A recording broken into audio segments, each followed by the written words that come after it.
Nous laissons derrière nous tout ce que nous avons de plus cher. Enfants, épouses, amis, pères et mères. Fièrement, nous répondons à l'appel du devoir. Pour que les déplacés et les réfugiés rentrent à la maison. Pour que nos enfants reprennent le chemin de l'école. Pour que jaillisse la lumière de la réconciliation entre les peuples, pour le Mali, pour la patrie. Cette voie, nous l'avons choisie, au prix de nos vies. Nous défendrons nos couleurs, et si nous laissons derrière nous veuves et orphelins, nous vous prions, prenez soin d'eux.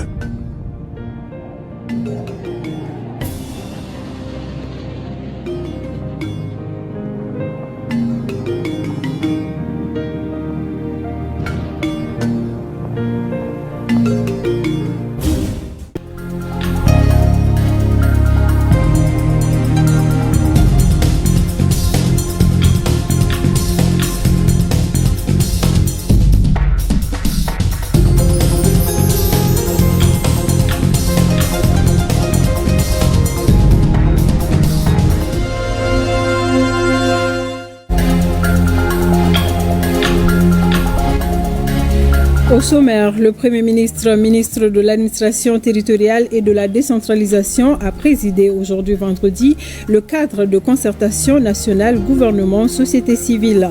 La révision annuelle des listes électorales et les réformes politiques et institutionnelles ont été le centre d'intérêt de cette rencontre.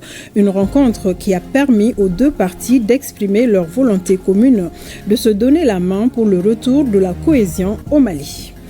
Visite inopinée de la ministre des Transports et des Infrastructures sur le chantier des travaux d'aménagement du tronçon urbain de la route nationale numéro 27. Il s'agit du tronçon 2x2 voies et 2x3 avec bande d'arrêt. L'entreprise Covec en charge de l'exécution du chantier poursuit les travaux à satisfaction. Le Mali et ses partenaires au secours des populations de la région de Tombouctou qui ont été victimes d'inondations, des vivres, des kits sanitaires, des tentes médicalisées et plusieurs kits de dignité ont été remis aux sinistrés pour plus d'1 milliard de francs CFA. Une cérémonie présidée par la ministre en charge du développement social en visite dans la région. Et lutte contre la fraude, on en parle dans ce journal. Au marché de la zone industrielle en commune 2 du district de Bamako, la direction régionale du commerce, de la consommation et de la concurrence a saisi une importante quantité de produits alimentaires périmés d'une valeur de plusieurs millions de nos francs. Cette action intervient après une intensification des contrôles de la DRCC afin de lutter contre la vente de produits alimentaires non conformes ou périmés. Bonsoir, bienvenue dans la grande édition. Tout d'abord, direction le Conseil national de transition où les membres ont adopté hier jeudi 5 projets de loi proposés par le ministère de la Justice et des Droits de l'Homme. Des projets de loi adoptés à l'unanimité conformément aux exigences de la Constitution de 2023. Il s'agit entre autres des projets de loi organiques fixant les règles d'organisation et de fonctionnement de la Cour constitutionnelle, de la Cour suprême, de la Cour des comptes et leurs procédures. Ils ont aussi adopté la loi organique fixant le nombre des membres du gouvernement. Mamadou Fani. La Constitution de 2023 apporte beaucoup d'innovations à la Cour constitutionnelle, tant au niveau de sa composition que de sa compétence. Il était donc apparu nécessaire de prendre en charge les insuffisances dans l'actuelle loi organique régissant les règles d'organisation et de fonctionnement de la Cour, d'où l'adoption de ces nouveaux textes de loi fixant les règles d'organisation et de fonctionnement de la Cour, ainsi que la procédure de suivi devant elle. La loi a été adoptée après amendement à l'unanimité des 131 membres du CNT présents dans la salle. Le Mali a basculé dans la 4e République avec une nouvelle constitution. Et l'effectivité de cette constitution recommande nécessairement l'adoption d'un certain nombre de textes organiques. ne serait-ce que les textes organiques déjà pour les institutions et par rapport à toute autre disposition renvoyée à une loi organique, notamment la question de l'article 153 sur l'exception d'inconstitutionnalité, la question bien sûr des langues et autres. Je pense sincèrement que la commission des lois, durant cette session parlementaire d'octobre, est au four et au moulin pour parvenir à faire adopter la quasi-totalité de ces projets de loi organique. La deuxième loi adoptée par les membres du CNT est celle relative à la loi organique déterminant les modalités d'application de l'article 153 de la Constitution. Cette loi a été votée par 128 membres du CNT, 0 pour et 0 abstention. Tous ces textes que nous adoptons sont des recommandations fortes des Assises nationales de la refondation. C'est le cas de l'exception d'inconstitutionnalité qui est aujourd'hui garantie essentielle des droits et libertés des citoyens maliens. Depuis maintenant cette nouvelle constitution qui institue l'exception d'inconstitutionnalité, tous les citoyens désormais peuvent bien sûr saisir la Cour constitutionnelle par le biais d'un procès. Autre loi soumise à l'approbation des membres du CNT est la loi organique fixant les attributions, l'organisation, les règles de fonctionnement ainsi que la procédure de suivi de la Cour suprême et de la Cour des comptes. Ces deux lois ont été approuvées respectivement à l'unanimité par 129 et 133 voix. Nous avons souhaité adopter cette loi pour deux raisons fondamentales. Parce que la loi organique de la Cour constitutionnelle du Mali est une loi organique qui date de 1997. Et si elle doit contrôler la constitutionnalité des lois sur la base de cette loi organique de 1997 qui est adossée à la Constitution du 25 février 1992, le travail allait être biaisé et quasiment même impossible. La Commission a travaillé pour faire adopter encore la loi organique sur la Cour suprême, la loi organique sur la Cour des comptes, qui vont contribuer essentiellement à consolider notre système judiciaire dans notre pays. L'adoption de ces deux textes à la majorité absolue, comme l'exige la Constitution, permettra de conforter les institutions judiciaires de la République. Ces textes constituent vraiment des outils juridiques majeurs dans l'ordonnancement juridique de notre pays, en ce sens que la Cour suprême, la Cour constitutionnelle et la Cour des comptes jouent un rôle clé dans la conduite des affaires judiciaires sur le plan constitutionnel, sur le plan administratif, sur le plan judiciaire et sur le plan des comptes. Donc il faut dire que c'est les hautes juridictions dans tous ces différents domaines qui voient leur cadre organique revu pour corriger toutes les insuffisances et les lacunes décelées, prendre en compte des innovations majeures donc qui vont permettre de les moderniser et de leur permettre d'être efficaces dans les missions qui leur sont confiées. La dernière loi votée hier jeudi est la loi organique fixant le nombre des membres du gouvernement. C'est un choix politique qui est inspiré de la charte qui avait été adoptée, qui fixait à 25. On a constaté que la charte n'a pas pu être respectée intégralement et c'est la raison pour laquelle cette fois-ci la Constitution elle-même prescrit ce nombre-là mais qui est renvoyé à une loi organique. Cette loi a été votée par 129 pour, 0 contre et 0 abstention. Je vous le disais tantôt, le Premier ministre de l'administration territoriale et de la décentralisation a rencontré hier après-midi les partis politiques. Objectif, solliciter leur appui et accompagnement, faire le point de la révision des listes électorales et des réformes politiques et institutionnelles.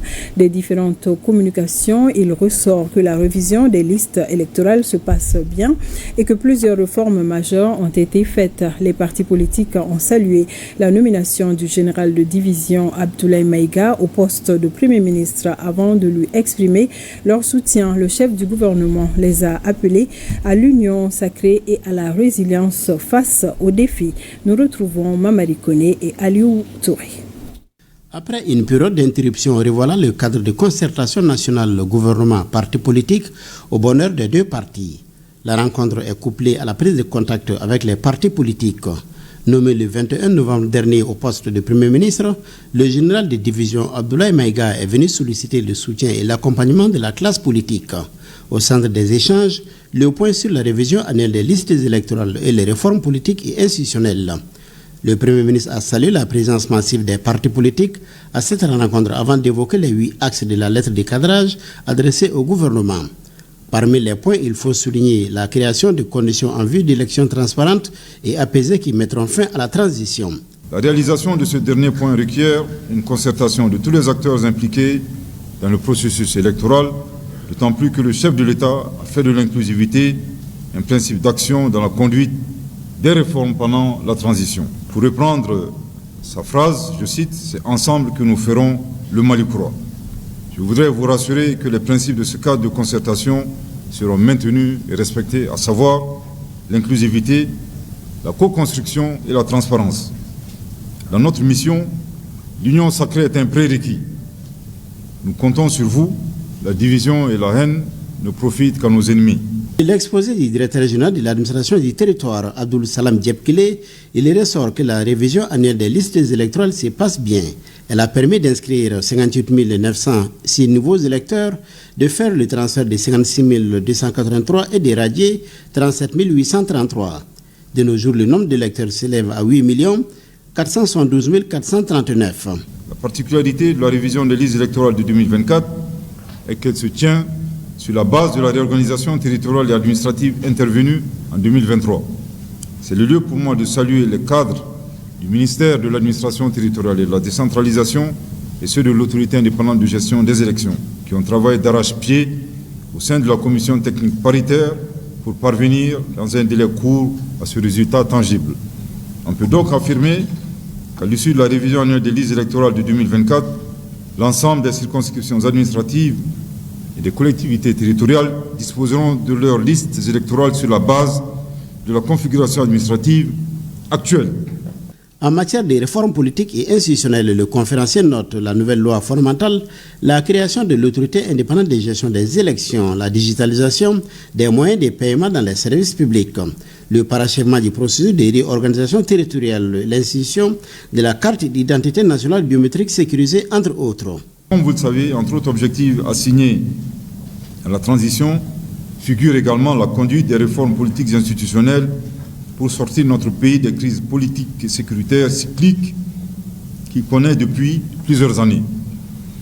Et ceci est conforme à la vision du chef de l'État, qui est la suivante: mener des réformes clés avant d'organiser des élections. Orientation conforme aux attentes du peuple à l'issue des assises nationales de la refondation.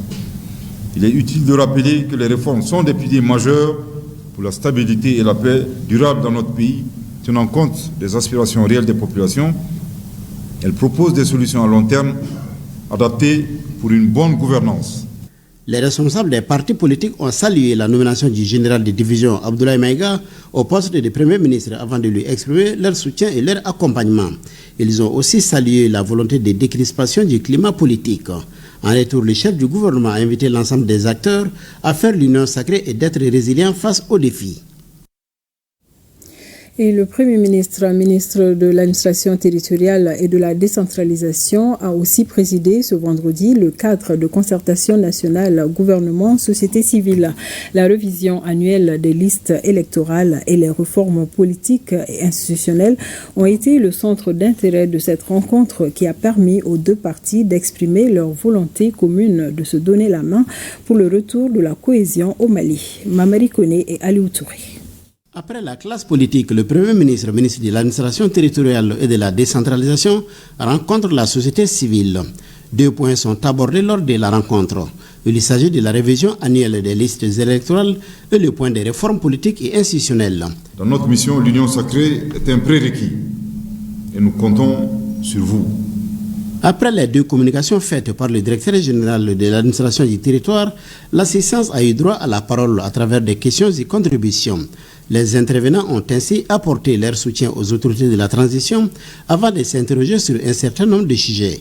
Il s'agit du retrait du Mali de la CEDEAO, de la communication gouvernementale de la tenue des prochaines élections, ainsi que des difficultés d'accès à la carte biométrique sécurisée. Je tiens vraiment à vous dire, de vous rassurer, le passeport que nous avons, ce n'est pas un passeport de la CEDEAO. La CEDEAO n'a jamais mis 5 francs pour que le Mali confectionne ses passeports. C'est les autorités maliennes qui ont décidé, dans le cadre communautaire, de mettre le logo de la CEDEAO sur son passeport. Donc c'est un passeport malien. Maintenant, si on quitte la CEDEAO, forcément, on ne peut pas changer de passeport comme si on changeait de veste ou on changeait de boubou. Et il y a des dimensions. Il faut passer des appels d'offres, il faut trouver d'autres prestataires pour confectionner de nouveaux passeports. Mais ça, on ne peut pas le faire immédiatement. Donc vraiment, je tiens à vous dire de vous rassurer. Pour ce qui est de la communication gouvernementale, c'est vrai, c'est une réalité. Mais là encore, honnêtement, comme on vient de très loin. Si vous regardez un peu dans l'histoire de notre pays, le premier décret qui détermine les attributions spécifiques d'un porte-parole du gouvernement a été adopté le 31 décembre 2021. C'est-à-dire que de 1960 à 2021, il n'y avait pas de texte. Donc, là encore, vraiment, on sort petit à petit. Mais la communication aujourd'hui, on a bien compris, c'est vraiment un axe de guerre. Parce qu'on fait face à la désinformation, on fait face à beaucoup de choses. Mais ça nécessite à la fois l'implication du gouvernement, mais ça nécessite également l'implication de tous les citoyens, des partis politiques et des organisations de la société civile. Actuellement, l'état civil est une matière qui est déléguée aux collectivités territoriales. Maintenant, l'État veut reprendre le contrôle. Ça ne veut pas dire que les collectivités territoriales ne sont pas impliquées, mais les maires n'auront la possibilité que de signer, mais plus la possibilité de modifier les données ou les lieux de naissance. Donc ça va même éviter à terme les cas de fraude et d'autres. La solution qu'on a, c'est de transformer le centre de traitement d'état civil en une agence qui sera chargée de la sécurisation et de l'état civil. Si on arrive à avoir une telle agence, le problème du NINA, le problème de révision des listes électorales, le problème Bébétoun, le problème des Maliens établis à l'extérieur, il n'y aura aucun problème. Cette démarche du Premier ministre est saluée par l'ensemble des participants. Sa pérennisation est d'ailleurs demandée. Et ce que j'ai retenu, c'est qu'il faut ils ont une volonté d'aller à une cohésion d'abord et après aller à des élections réfléchies, comme le disait le Premier ministre, pour que le Mali sorte de la crise que nous avons vécue. La société civile est sortie de cette rencontre avec beaucoup d'informations sur la révision des listes électorales, les réformes politiques ainsi que la conduite de la transition.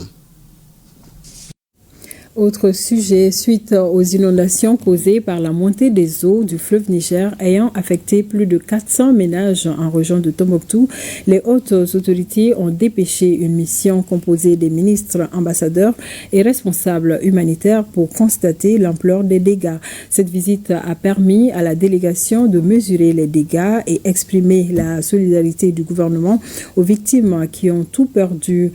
Les détails avec Najim Babassissé. C'est une forte délégation composée du ministre de la Santé et du Développement social et le ministre commissaire à la sécurité alimentaire, ainsi que des ambassadeurs et partenaires étrangers, venus exprimer leur compassion et solidarité aux victimes des inondations survenues à Tombouctou dans le secteur Kolo, dans le quartier Djingarayber. La délégation se rendit sur le site pour constater les faits et saluer la résilience des habitants de Kolo. C'est le lieu de féliciter le gouverneur et tous les services régionaux qui ont fait de leur mieux. Saluer la population aussi qui a fait d'énormes efforts pour pouvoir sauver les vies. Dieu merci, il n'y a pas eu de perte en vie humaine, mais il y a eu beaucoup de dégâts matériels. Plus de 54 maisons qui ont été effondrées et ça continue, l'eau continue à monter. Ils ont fait des digues de fortune, ça continue et nous on verra ce qu'on pourra faire. Et les remercier, les féliciter pour la résilience et pour la solidarité dont eux-mêmes ont fait preuve avant que les autorités n'arrivent. Aujourd'hui, nous sommes à 1,93 milliard qui ont été mobilisés pour faire face aux inondations dans la région de Tombouctou.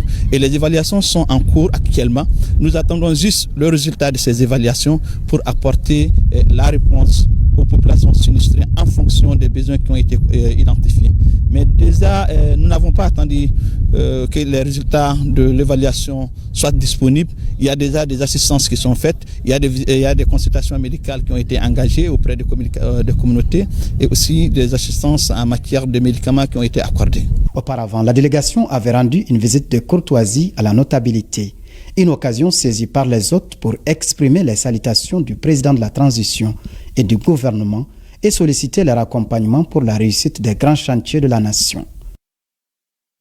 Et toujours dans la cité des 333 saints, le Mali et ses partenaires volent au secours des populations de la région de Tombouctou qui ont été victimes d'inondations, des vivres, des kits sanitaires, des tentes médicalisées. Plusieurs kits de dignité ont été remis aux sinistrés sur la place de l'Indépendance pour plus d'1 milliard de francs CFA. La ministre de la Santé et du Développement social est accompagnée par le commissaire à la sécurité alimentaire et des partenaires humanitaires. Idrissa Golo Sissoko. Cette visite du ministre de la Santé et du Développement social et le ministre commissaire à la sécurité alimentaire à Tombouctou rentre dans le cadre de la réponse des plus hautes autorités. Ces populations meurtries qui ont été éprouvées par les conséquences désastreuses des inondations ont besoin de la compassion de la nation. Nous sommes profondément touchés par ces inondations qui touchent tellement de peuples ici dans la région. Et nous sommes profondément impressionnés par l'aide mobilisée par les autorités ici sur place. Le montant qui a été signalé, c'est un montant qui a été collecté autour de tous les partenaires et de tous les acteurs qui sont basés ici à Tombouctou. Ministre commissaire à la sécurité alimentaire, l'assistance de son département a été constante au profit des populations et des réponses idoines seront apportées aux populations ayant perdu leur culture. Dans le cadre du plan national de réponse à l'insécurité alimentaire de l'année 2024, l'État et ses partenaires s'étaient beaucoup mobilisés aussi dans la région pour venir en aide aux populations, comme cela a été dit par Ocha tout à l'heure. Et dans le cadre de ce plan national de réponse, l'État et même ses partenaires venaient de boucler l'assistance pour la période de soudure. Le commissariat à la sécurité alimentaire a assisté dans la région de Tombouctou 134 220 personnes dans ce cadre-là qui ont reçu 2237 tonnes de céréales. Selon les dernières estimations de la situation, la région a enregistré 259 cas d'inondation avec 11 247 ménages touchés et 8 423 maisons affectées. Composé de 80 tonnes de vivres, 500 bidons d'huile, 500 cartons de pâtes alimentaires, 962 kits NFI, 300 kits de dignité, 762 kits d'abri, 4 tentes médicalisées, des kits médicamenteux, consommables, matériel et équipements pour renforcer la prise en charge des victimes d'inondations. Des travaux de curage de caniveaux et de réhabilitation de la digue de protection de Diré. Des produits de purification d'eau pour les cercles de Gundam, Diré et Niafunke. L'assistance en cash transfert à 3262 ménages sinistrés pour un montant de 135 415 000 francs CFA. Cette action, qui vient s'ajouter aux différents appuis déjà apportés par le gouvernement et les partenaires pour soulager les besoins de plusieurs ménages sinistrés, est estimée à 1,88 794 218 francs CFA. Je rappelle que les appuis annoncés concerneront tous les cercles de la région. La remise des dons aux différents bénéficiaires a mis fin à cette cérémonie d'assistance humanitaire en région de Tombouctou. Dans le même registre, le plan de réponse humanitaire de la Croix-Rouge malienne au titre de l'année 2025 a été présenté lundi à Bamako. Ce plan appelé réponse de la Croix-Rouge malienne à une urgence complexe envisage de toucher plus de 200 000 personnes en situation difficile. Il s'agit bien des victimes touchées par les inondations, l'insécurité alimentaire et les déplacements de population. Pour relever ces défis, les responsables de l'organisation humanitaire lancent un appel d'urgence afin de mobiliser plus de fonds. Sokono Kabisoko. La Croix-Rouge malienne, conformément à sa mission d'assistance aux personnes en situation difficile, a besoin, au titre de l'année 2025, de la somme de 5 milliards de francs CFA. Cette somme doit lui permettre de venir en aide à 200 000 personnes dans les zones touchées par les inondations, l'insécurité alimentaire et les déplacements de population. Avec plus de 17 millions de volontaires à travers le monde, nous comptons sur ce vaste réseau, ce formidable réseau pour mobiliser les ressources humaines, logistiques et financières pour venir en aide à ces populations. Le programme Appel d'urgence à la crise complexe au Mali, dans sa première phase, a permis de prendre en charge 95 000 personnes. Pour la réussite de la seconde phase, l'implication de toutes les parties prenantes s'avère nécessaire. Le peuple a besoin de nous. Beaucoup des activités sont faites avec les activités quotidiennes de la Croix-Rouge malienne, avec le plan annuel. Mais ce n'est pas suffisant. Depuis des décennies, cette organisation est un pilier de l'action humanitaire au Mali. En tant que gouvernement, nous voyons dans ce plan de réponse, bien qu'une réponse immédiate à une urgence, mais nous voyons un engagement fort pour construire un avenir plus résilient pour nos communautés. Pour une durée de 12 mois, l'initiative touchera 8 régions et du district de Bamako. La ministre en charge de la Santé et du Développement social a procédé au siège de son département à la remise des équipements roulants et matériels informatiques aux directions régionales de la santé et des districts sanitaires. Ces équipements sanitaires s'élèvent à plus de 300 millions de francs CFA. Aliou Abdoulaye Touré nous en dit plus.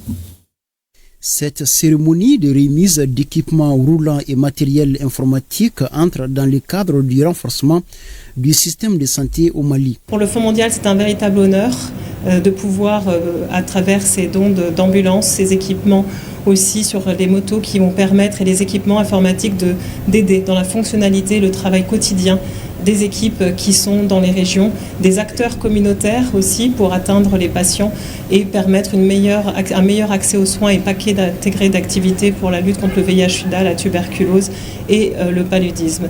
Ces équipements acquis par l'UMRSS et le Plan international Mali pour un montant global de 369 344 000 francs CFA sont constitués de 30 kits de matériel informatique pour les DRS acquis sur la subvention CMRM gérée par l'UMRSS pour un montant de 200 594 000. Logistique roulante constituée de 60 motos YDR destinées aux superviseurs dédiés acquises avec la subvention C19RM par l'UMRSS pour un montant de 86 430 000 francs CFA. 28 motos ambulances pour faciliter la référence évacuation acquise sur la subvention GC7 par plan international pour un montant de 82 320 000 francs CFA. La ministre en charge de la Santé a aussi rappelé que ces acquisitions faciliteront la réalisation des actions inscrites dans les 4 axes d'intervention du Fonds mondial, à savoir les soins de santé primaire, le système de surveillance, le système d'information sanitaire, le réseau de laboratoires et la chaîne d'approvisionnement. La ministre a par ailleurs invité les bénéficiaires de ces équipements d'en faire bon usage au seul profit de la population. Je vous le disais au tout début de cette édition, la ministre des Transports et des Infrastructures a effectué une visite inopinée sur le chantier des travaux d'aménagement du tronçon urbain de la route nationale numéro 27. Il s'agit du tronçon 2x2 voies et 2x3 avec bande d'arrêt. L'entreprise Covec Mali EGK en charge de l'exécution du chantier poursuit les travaux à satisfaction. La ministre a prodigué des conseils à l'endroit des entreprises mais a surtout insisté sur le respect du délai. Le point avec Seydou Traoré et Aboubakar Traoré. Du rond-point du Grand Hôtel au laboratoire central vétérinaire, le ministre des Transports et des Infrastructures sur le terrain poursuit de près l'évolution des travaux de l'élargissement du tronçon urbain 2x2 voies plus d'1 kilomètre et de 2x3 voies au-delà de 7 km. Ce chantier d'amélioration de la mobilité urbaine à l'intérieur de la capitale a été lancé le 16 juillet dernier par le président de la transition. L'entreprise en charge de l'exécution du projet est à pied d'œuvre pour livrer à temps. Si vous regardez, les travaux aujourd'hui ont commencé et les travaux avancent normalement. Comme tout projet, ce projet se situe en plein centre-ville de Bamako. Donc, et les quartiers qui se trouvent à la périphérie sont alimentés. Et les alimentations, que ce soit en eau, que ce soit en électricité, que ce soit en fibre optique, passent sous cette chaussée. Donc, raison pour laquelle, quand vous regardez l'ampleur des travaux, il y a une partie qui se compose des réseaux. Et les réseaux doivent être déplacés. Donc, comme ils l'ont dit dans les devis, les réseaux même constituent, les déplacements constituent 20% du montant des travaux. Donc ce qui fait que ces travaux sont en cours et il y a des zones aussi qui doivent être dégagées, c'est-à-dire nous avons des constructions dans l'emprise de la voie. Ces constructions doivent être dégagées et entre-temps, on a des tronçons qui sont libres et les tronçons pour lesquels les travaux peuvent être exécutés sont en cours. Au niveau du quartier Djilibougou, les travaux de terrassement des caniveaux sont en cours à la satisfaction des usagers du tronçon. Je pense que si ça parvient à continuer comme ça va contribuer à l'embellissement de la ville. Et je pense que la transition est en train de répondre aux attentes de la population, vraiment. Je salue les militaires. Nous sommes très contents. Avec les travaux, nous avons de l'espace. Je remercie les autorités pour ce travail. En plus des 2 voies aller et retour, le tronçon aura des bandes d'arrêt d'urgence, des pistes cyclables et un trottoir piéton. Et c'est pourquoi les exigences des autorités en charge du transport sont élevées pour la sécurisation de nos routes. Comme on a connu l'hivernage 2024, l'hivernage 2025 aussi va être très très pluvieux. Donc raison pour laquelle des conseils ont été donnés pour que des travaux qui ne peuvent pas être exécutés sous eau, pour qu'ils commencent avec ces corps d'État. Et les travaux de bétonnage par endroits qui peuvent être exécutés même pendant l'hivernage, ils doivent les laisser après. Le coût de ce projet structurant est estimé à plus de 33 milliards de francs CFA. Ce financement du budget national et doit être bouclé et livré en 36 mois par le groupement d'entreprises COVEC Mali et GK. Et nous restons avec la ministre des Transports pour parler de la célébration ce 7 décembre de la Journée internationale de l'aviation civile. Le thème de l'édition 2024 est « Un ciel sûr, un avenir durable OACI 80 ans ». L'objectif de cette célébration est d'informer et de sensibiliser sur le rôle de l'aviation civile dans le développement socio-économique des États. Une occasion saisie par la ministre des Transports et des Infrastructures de rappeler les efforts consentis par les autorités de la transition. Seydou Traoré. C'est un 7 décembre 1944 que 52 États se sont réunis à Chicago, aux États-Unis, pour mettre sur les fonds baptismaux l'Organisation de l'aviation civile. L'OACI, d'année en année, est devenue un pont pour l'humanité dans le domaine de l'aviation civile et un vecteur incontournable. En 1996, l'Assemblée générale des Nations unies a reconnu à l'initiative de l'OACI, le 7 décembre de chaque année, comme Journée internationale de l'aviation civile et a proclamé officiellement cette date Journée des Nations unies. Le thème choisi cette année est « Un ciel sûr, un avenir durable, OACI 80 ans ». Le Mali célèbre la journée avec des initiatives novatrices pour le développement de l'aviation. Sous l'impulsion de son Excellence le général d'armée Assimi Goïta, chef de l'État, le gouvernement a adopté en Conseil des ministres du 31 juillet 2024 les textes de création de la nouvelle compagnie aérienne du Mali, dénommée Mali Airlines SA. Au département des transports et des infrastructures, les techniciens et responsables sont unanimes qu'un avenir durable et plus résilient pour l'aviation est bien plus que possible. La réglementation nationale en matière d'aviation civile est élaborée sur la base des normes et pratiques recommandées et dictées par l'OACI. La République du Mali s'est dotée d'un code de l'aviation civile qui entretient un arsenal juridique conforme aux normes de l'OACI. Le ministre Sissoko a enfin exhorté les acteurs du transport aérien et les usagers des aéroports du Mali au respect des mesures de sûreté et de sécurité. La première édition de la Journée nationale des exportations du Mali est aussi célébrée demain 7 décembre. Cette journée, instaurée en 2023 par les autorités de la transition, est un cadre de réflexion, d'analyse et de mobilisation autour du rôle important que jouent les exportations dans le développement économique du Mali. C'est l'occasion pour le ministre de l'Industrie et du Commerce de saluer les efforts du gouvernement et des acteurs engagés pour la promotion de nos produits et services à l'échelle sous-régionale et internationale. Batraoré. La célébration de la Journée nationale des exportations du Mali est l'une des initiatives prises par le gouvernement de transition pour booster l'économie du Mali. L'événement, qui est à sa première édition, a pour objectif de créer et entretenir un cadre de dialogue permanent entre les pouvoirs publics et les acteurs autour des défis, enjeux et perspectives du développement en vue de promouvoir les exportations. Cette journée, au-delà de la dimension symbolique, est un moment de réflexion, d'analyse et de mobilisation autour du rôle clé que joue l'exportation dans le développement économique, durable, inclusif et participatif de notre pays. Les exportations ne se résument pas seulement en une activité commerciale, mais une véritable source de création de richesses, levier de croissance. Elles constituent un vecteur important de développement durable, mais aussi un moyen de promouvoir le savoir-faire et notre identité nationale au-delà de nos frontières.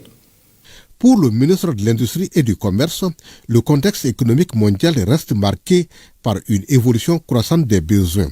Il convient donc de diversifier les marchés à l'exportation en ouvrant de nouvelles sources de revenus. Pour tirer parti des opportunités offertes par les marchés émergents, les entreprises doivent adopter une approche méthodologique et stratégique pour les exportations fondée sur les éléments clés à considérer. Bien que promoteurs, les marchés émergents présentent aussi des risques spécifiques qu'il convient d'intégrer dans la conquête.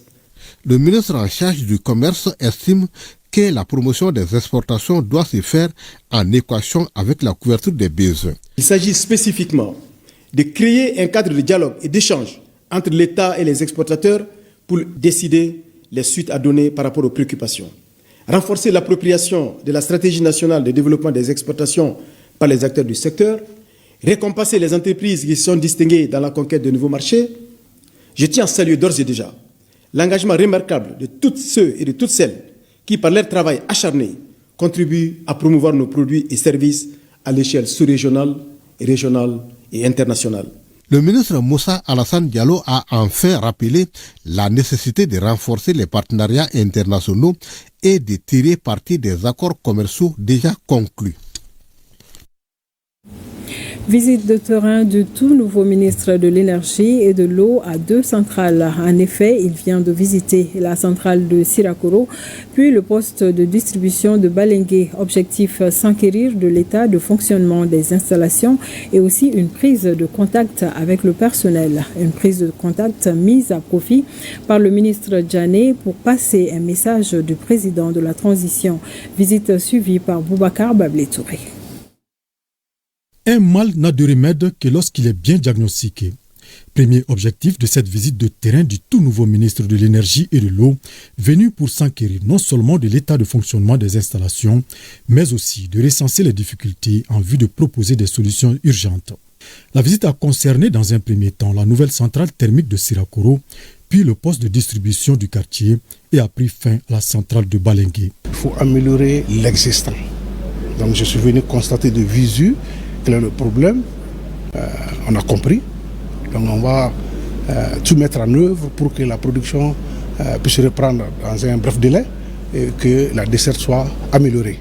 Donc pour ça, je consulte l'ensemble des personnels. Comme deuxième objectif de ce périple du ministre Djané, une prise de contact avec le personnel de EDM, avec à la clé un message du président de la transition, chef de l'État. Le président de la transition, le général d'armée Assimi Goïta, nous a instruit vraiment de trouver rapidement une solution à cette crise énergétique. Donc c'est dans ce cadre que je viens voir l'ensemble du personnel, d'abord pour les féliciter, les encourager,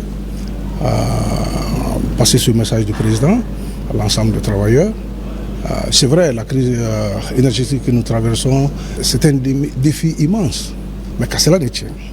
Pour moi, ce n'est pas rédhibitoire. Et le chef du département d'exhorter le directeur général de EDM et son équipe à redoubler d'efforts pour relever ces défis énergétiques qui, selon lui, n'a que trop duré.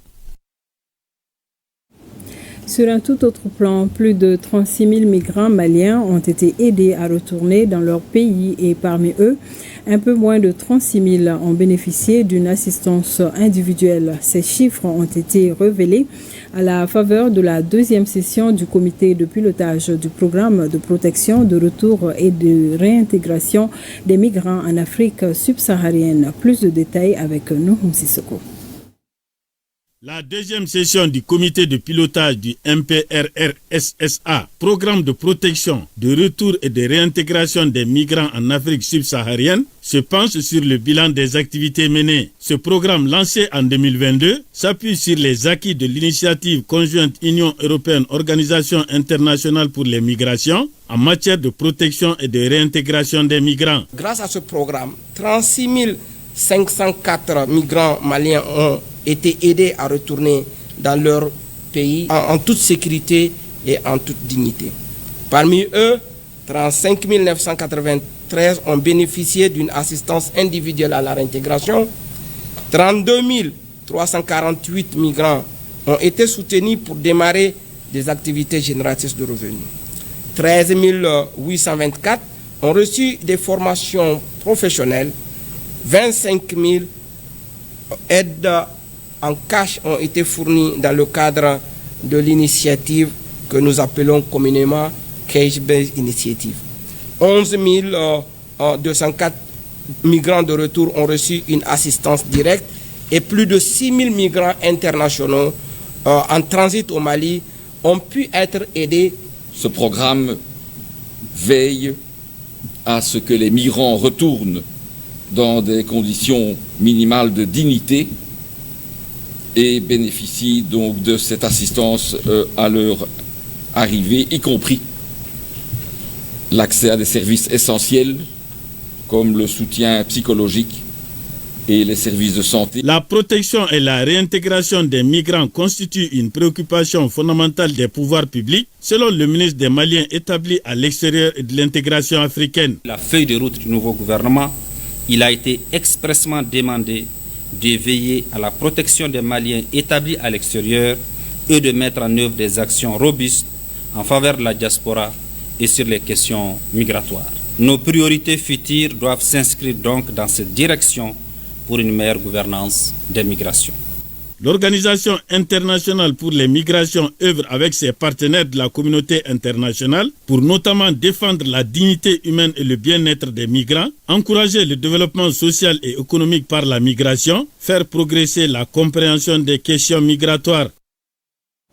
Et ce communiqué pour poursuivre ce journal, Yacouba Diakité, ambassadeur extraordinaire et plénipotentiaire de la République du Mali à Rome, a présenté le jeudi 5 décembre 2024 ses lettres de créance à son Excellence M. Sergio Mattarella, président de la République italienne. Lors de l'entretien qui a suivi la cérémonie solennelle de présentation des lettres de créance, le diplomate malien a transmis au président italien les chaleureuses salutations de son Excellence général d'armée Assimi Goïta, président de la transition, chef de l'État. Il a saisi cette occasion pour saluer la qualité des relations de coopération entre les deux pays et exprimer son engagement à contribuer à leur renforcement dans le respect des principes clés qui régissent l'action publique au Mali. Ici à Bamako, quelques semaines après sa prise de fonction, la ministre de la Promotion de la Femme, de l'Enfant et de la Famille a effectué des visites de terrain hier jeudi dans 2 structures relevant de son département. Elle s'est rendue au centre de formation professionnelle Awa Keita et au Centre national de documentation et d'information sur la femme et l'enfant CNDIF. Le constat avec Abibatou dit Koyan Diakiti. Centre Awa Keita. Il est 10 heures passées de 20 minutes lorsque la voiture conduisant la ministre de la Promotion de la Femme, de l'Enfant et de la Famille franchit les portes de ce centre de formation professionnelle. Une visite inopinée de Diarra Djeneba Sanogo pour constater de visu l'état des lieux. De la salle de conférence au bureau du directeur général, en passant par les ateliers pédagogiques et les salles de formation, le constat est là.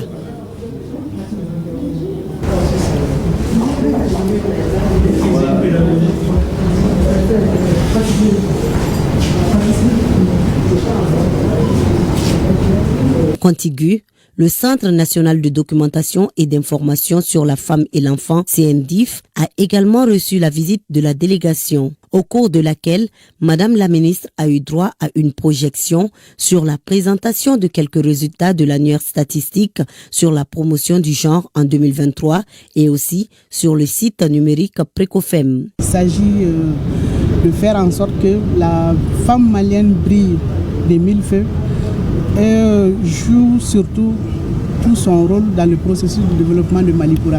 Donc, j'ai constaté les difficultés, les défis auxquels nous sommes confrontés et je pense que les conditions immédiates doivent améliorer ces deux structures-là pour que nos sœurs puissent continuer à bénéficier des différents appuis. Des vœux, pourquoi pas, de fin d'année que les responsables de ces structures espèrent voir réaliser assez vite. Culture Bamako vit au rythme de la deuxième édition de la foire exposition-vente du Sénégal, initiée par Challengers Fashion Team. Cette foire met en lumière le savoir-faire des artisans et les couturiers du Sénégal. Elle contribue au renforcement de l'intégration africaine entre le Mali et le Sénégal, qui sont unis par l'histoire. Cette foire, qui se déroule au CICB, propose toute une gamme de produits, de vêtements et autres articles du Sénégal. Découvrons la dite foire intitulée Le Sénégal au Mali avec Ali Djoumatina. Challengers Fashion Team organise la deuxième édition de la foire exposition-vente intitulée Le Sénégal au Mali. Cet événement d'exposition vise à raffermir davantage les liens séculaires et multiformes entre le Sénégal et le Mali. Entre le Sénégal et le Mali, tout nous unit et nous réunit. L'histoire, la géographie, le bon voisinage, la parenté, l'amitié, la culture, mais aussi une communauté de destin. C'est dans ce sens que s'inscrit cette foire exposition. Cet événement est bien plus qu'une simple exposition. Il est un symbole fort de l'intégration africaine et un témoignage vivant des liens de fraternité qui unissent nos deux pays. Elle est une opportunité pour les visiteurs de découvrir des trésors cachés, de soutenir des initiatives locales et de promouvoir le commerce intra-africain. La deuxième édition de la foire exposition vente du Sénégal au Mali met l'accent sur des articles, des objets, des habits et autres produits de mode issus du savoir-faire des artisans du Sénégal. Ça montre que le Mali et le Sénégal, c'est le même pays. Le Sénégal, les Maliens quittent ici pour le Sénégal pour aller acheter beaucoup d'articles là-bas. Aujourd'hui, le Sénégal a amené les articles pour faciliter, donc ça veut dire que c'est le même père, le même mère. C'est une large gamme. Nous avons ici le shake-off, le cocolagène qui est là. C'est ça le cocolagène. Nous avons le spirulina, liquide chlorophylle, le café Edmark, Rediest, Troika, Troikani. C'est une large gamme et de la vitamine C. C'est ma première fois d'exposer ici. J'ai rien acheté d'abord, mais je suis venue visiter les salles. J'ai vu les articles, les prix sont abordables. J'invite tout le monde à venir. Initiatrice de l'événement, l'équipe Challenger Fashion Team est composée selon sa présidente de jeunes africains qui s'engagent à faire rayonner la culture africaine à travers le monde. La foire se poursuit au CICB jusqu'au dimanche 9 décembre. Et direction à présent Arabie Saoudite en marche de la COP16 sur la désertification à Riyad. La ministre de l'Environnement, de l'Assainissement et du Développement durable a multiplié les rencontres. En marge de l'événement, elle a rendu une visite de courtoisie à l'ambassadeur du Mali en Arabie Saoudite. Envoyés spéciaux à Riyad, Agibou Koulibaly et Abou Kone. Accompagnée d'une importante délégation, la ministre en charge de l'environnement Doumbia Mariam Tangara a entamé une tournée des stands représentant le savoir-faire malien en matière de lutte contre la désertification et de promotion du développement durable. La première halte a été effectuée au stand de l'ONG Astrad Mali, appui solidaire pour le renforcement de l'aide au développement. Cette organisation se distingue par ses initiatives novatrices dans la lutte contre le changement climatique et son engagement en faveur des objectifs de développement durable ODD. La délégation s'est ensuite rendue au stand de la Banque mondiale, partenaire clé de l'accompagnement des projets environnementaux et des programmes soutenus par le PRTD Mali. Ces échanges ont permis de mettre en lumière les efforts conjoints entre les institutions maliennes et internationales pour faire face aux défis climatiques. Dans la continuité de ces activités, la ministre a rendu une visite de courtoisie à l'ambassadeur du Mali à Riyad. Ce moment de convivialité a permis de saluer l'appui diplomatique crucial dans la mobilisation des partenaires techniques et financiers en faveur des projets environnementaux du Mali. Nous sommes un pays qui est principalement concerné par tout ce qui touche à la lutte contre la désertification. Donc c'est dans ce cadre que Madame le ministre a effectué cette mission. Vraiment, nous sommes très honorés. Ces différentes visites témoignent de l'engagement du Mali à se positionner comme un acteur dynamique dans la lutte contre la désertification et les effets du changement climatique. À travers ces rencontres, le Mali renforce sa présence sur la scène internationale tout en valorisant les initiatives locales et les partenariats stratégiques.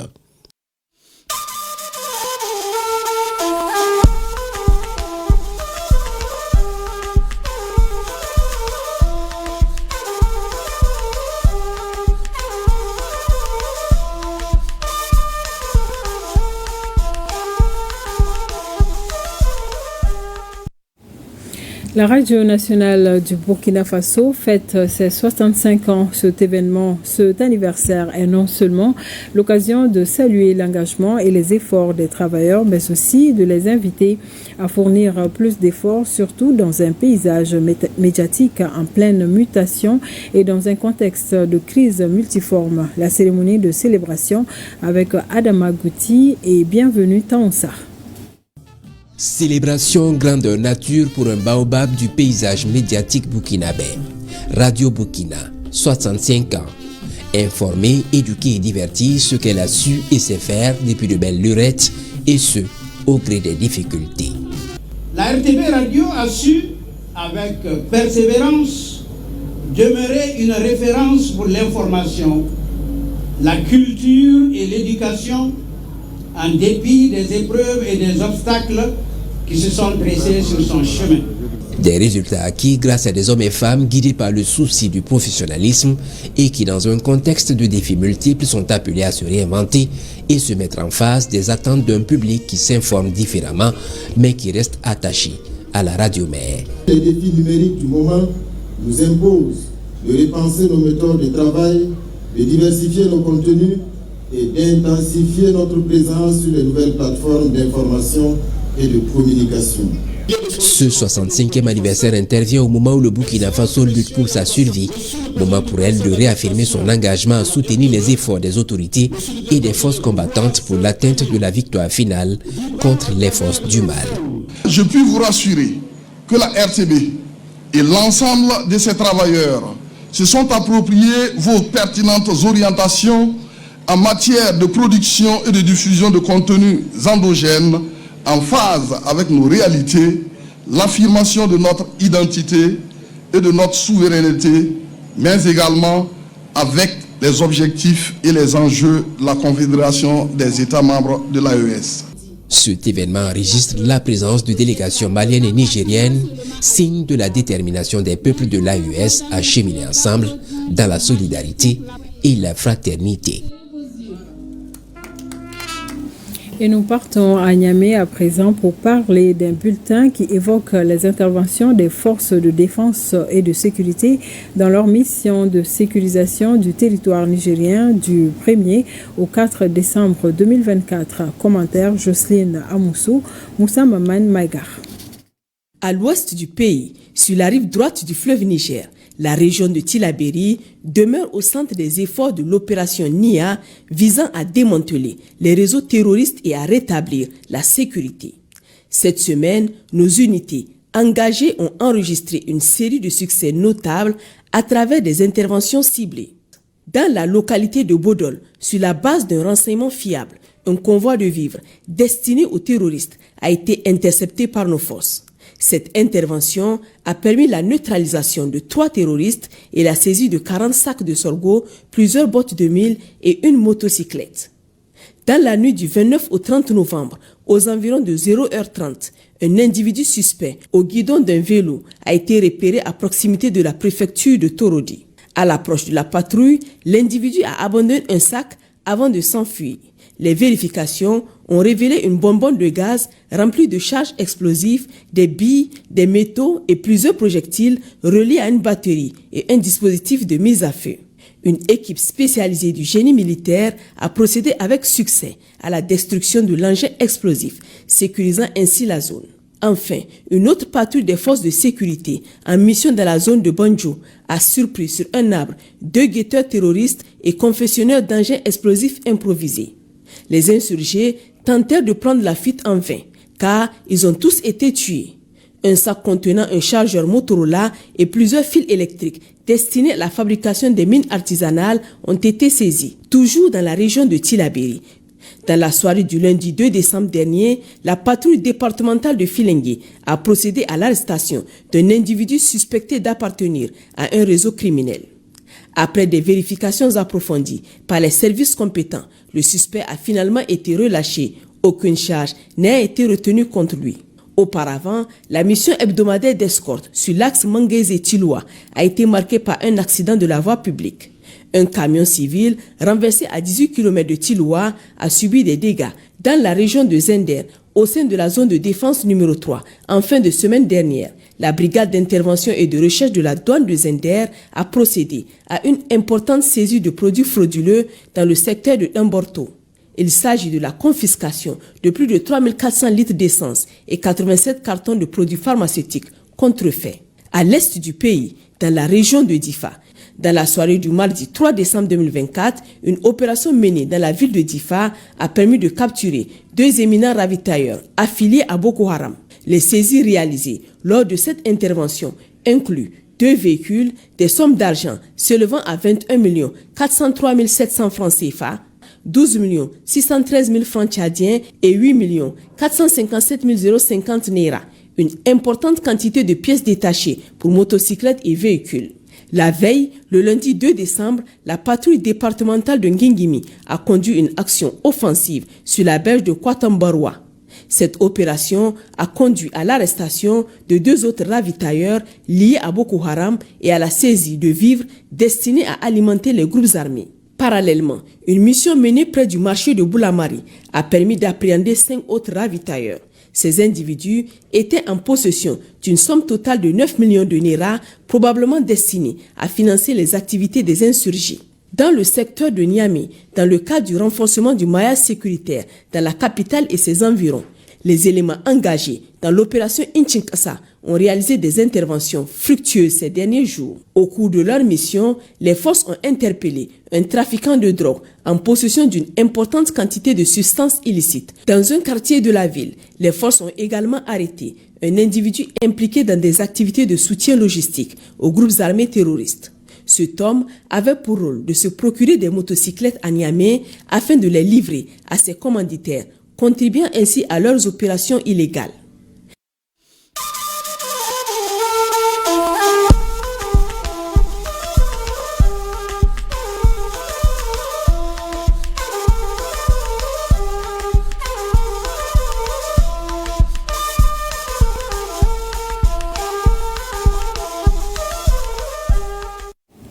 Et poursuivons ce journal dans la mouvance de la célébration de la fête nationale du Qatar au Mali. L'ambassadeur a organisé une réception à laquelle ont pris part les représentants du gouvernement, ceux des organisations internationales, consulaires et diplomatiques au Mali. Cette fête est célébrée chaque année le 18 décembre depuis 1878, nous dit Youssouf Diakité.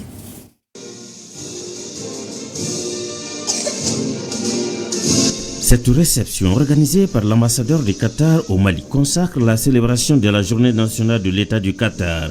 La fête en question commémore la fondation de l'État du Qatar le 18 décembre 1878.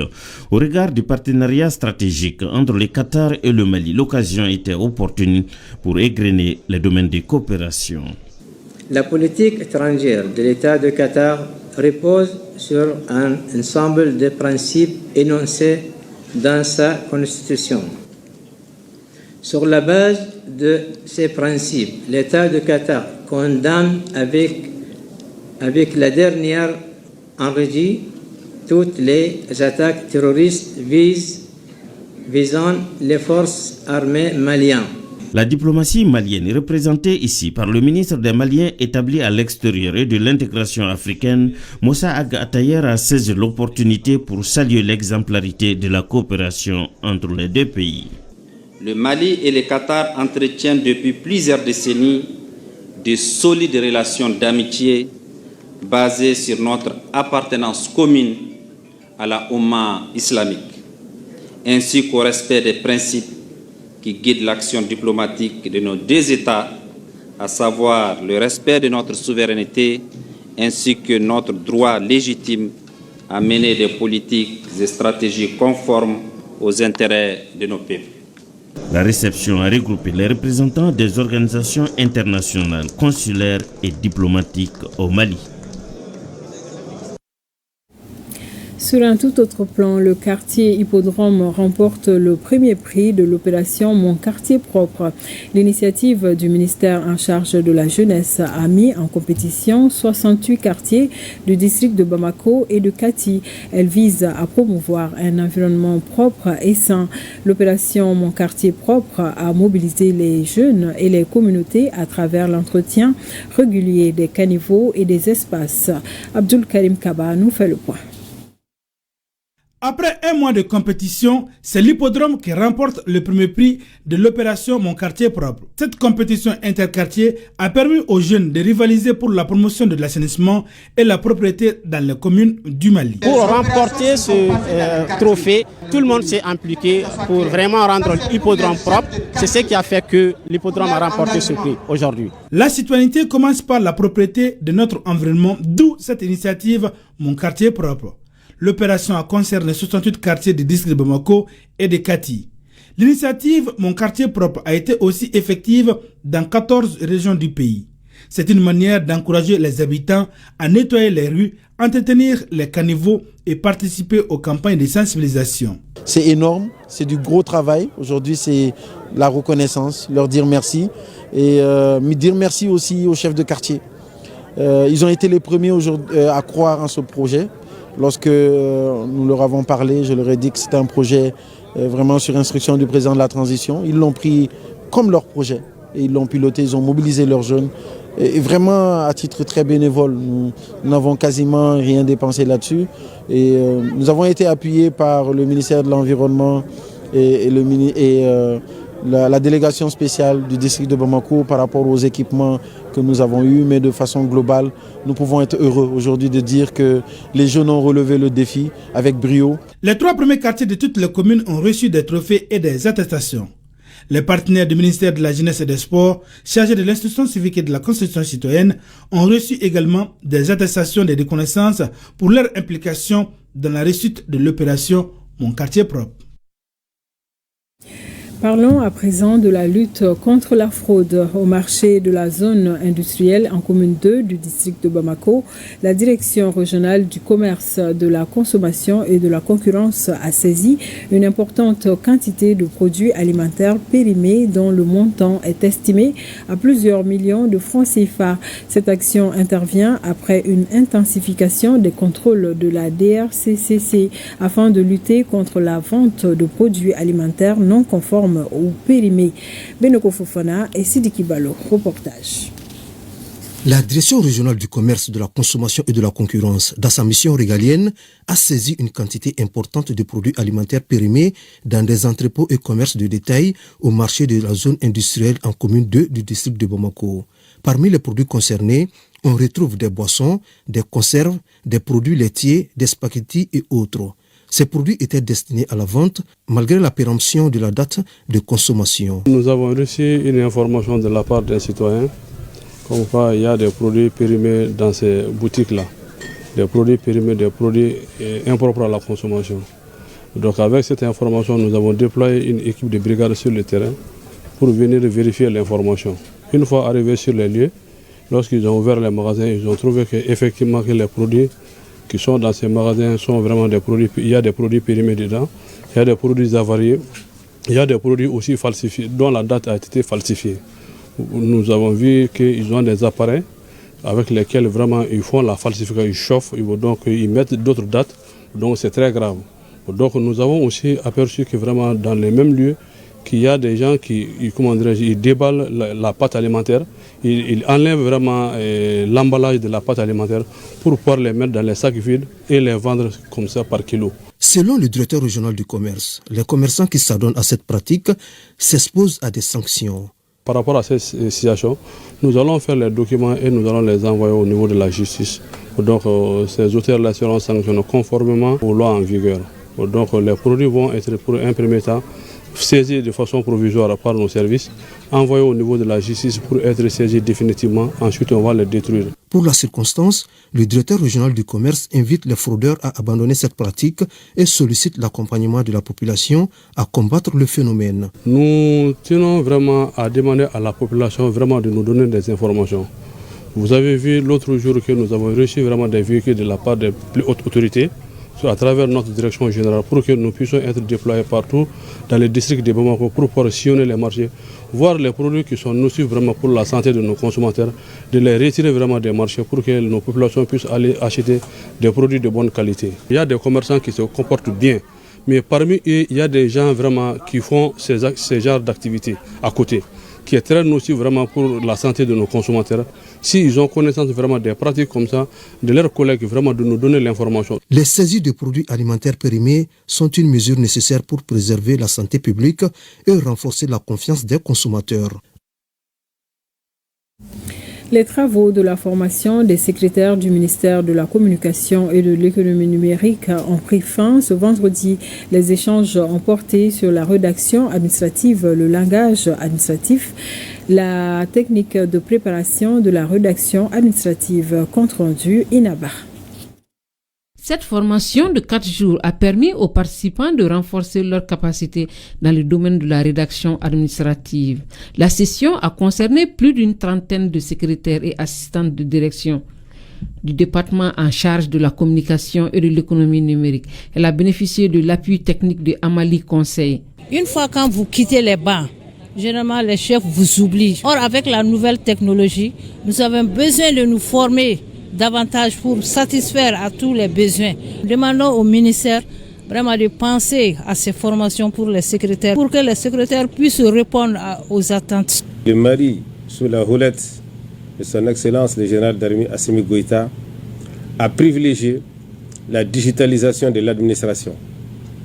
Et donc, votre rôle sera central et important dans cette digitalisation de l'administration. Aucune administration ne pourra être performante ou se moderniser sans l'appui des secrétaires et du personnel d'appui. Donc le département sera toujours là pour vous aider à suivre les formations. Cette importante formation a été financée par le département de tutelle. Le ministre Alhamdou Ag-Ilien s'engage à initier d'autres sessions de formation pour l'amélioration du travail des détenteurs de secrets dans le département. L'Agence nationale pour l'emploi engage le dialogue social en son sein.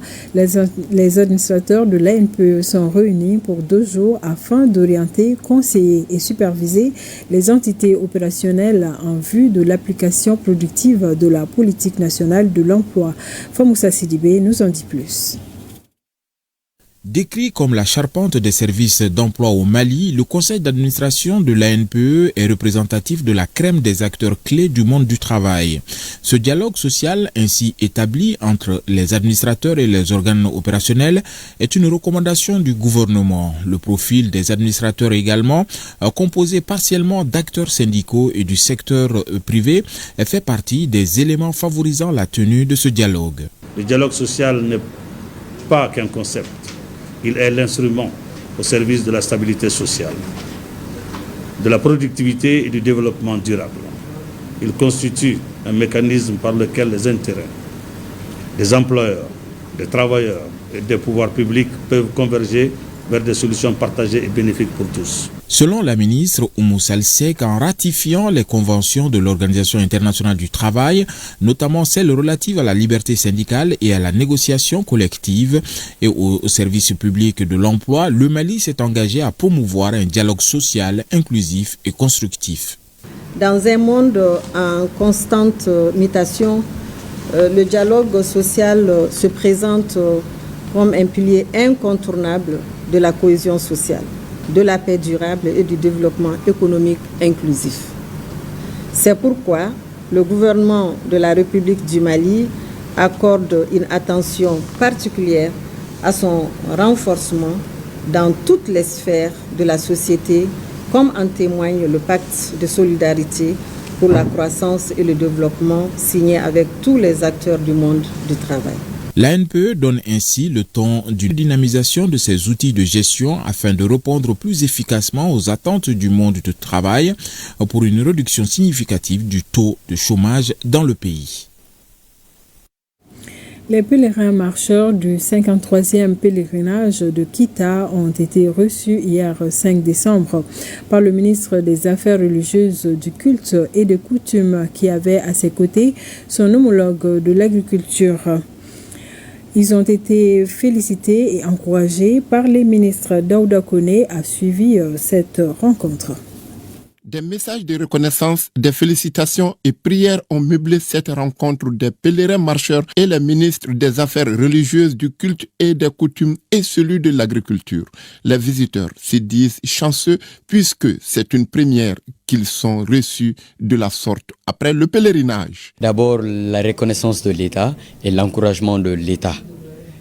C'est une action qui est une première pour nous et qui nous ravit sincèrement. Il nous a montré la présence de l'État à travers cette invitation et la joie ne peut qu'être immense. Leur venue au département a été une occasion pour les ministres présents de leur manifester la reconnaissance de l'État pour leur dévouement constant pour la paix au Mali.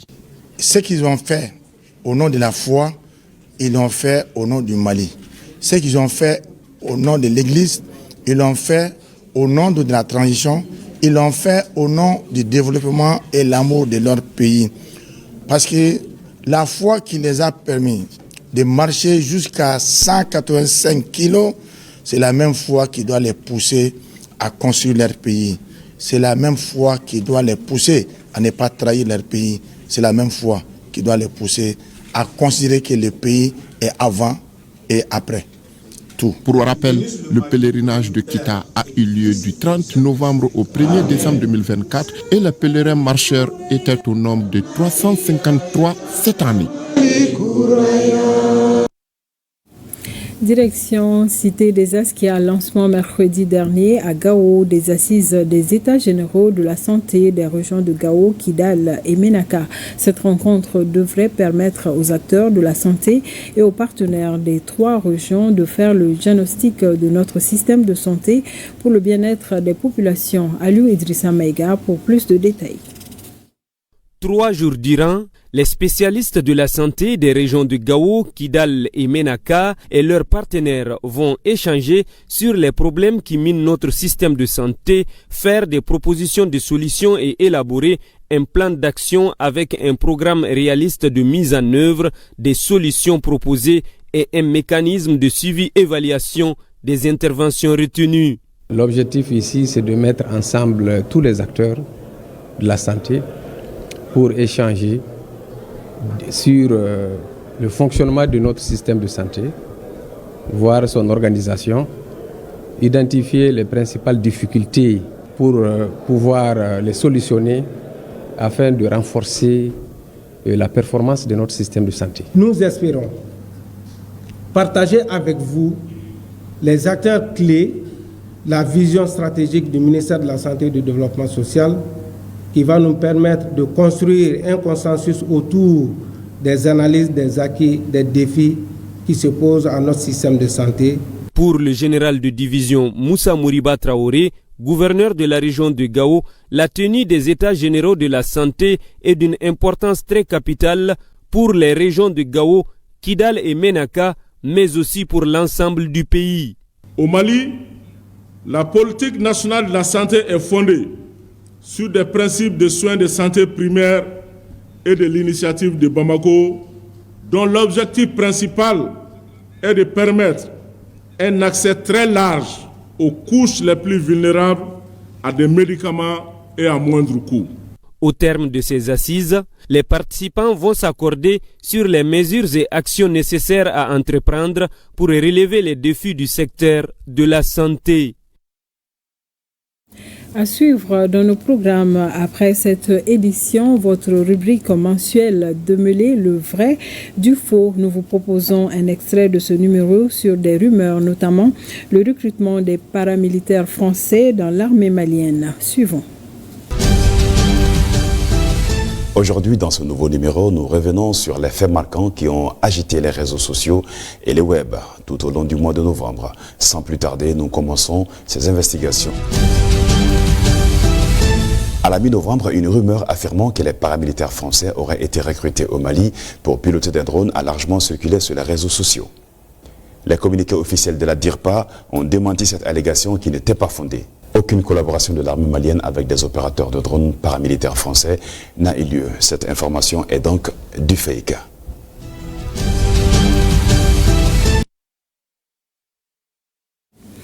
À suivre l'intégralité de cette rubrique juste après ce journal. Et c'est tout pour cette édition. Merci de nous avoir suivis. Passez de bons moments de télévision.